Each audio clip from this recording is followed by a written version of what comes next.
So I've upgraded my spiking tool. This is a few pieces of Damascus, some brass nuts, and a screw.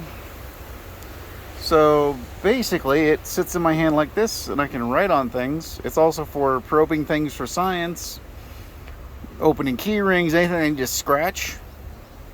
But it actually is set up so it keys to my hand properly, and I can write on things.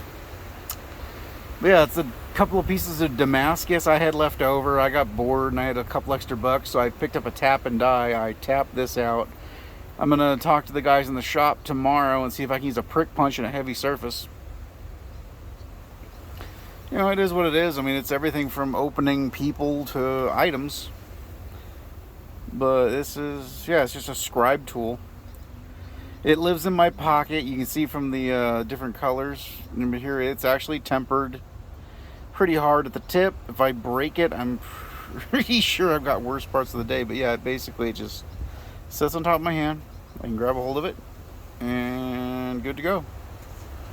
It's a little steampunk. I chose brass nuts instead of stainless, and then I tighten the whole thing together, and I'm gonna hammer tighten it later.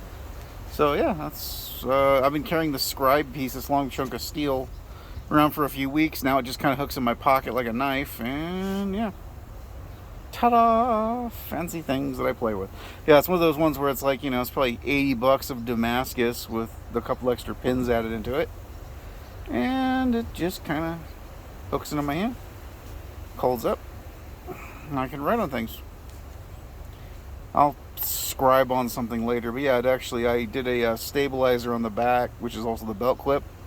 So as you can see, it doesn't sit perfectly flat, but when it sits in my hand, it copes to my the grasp.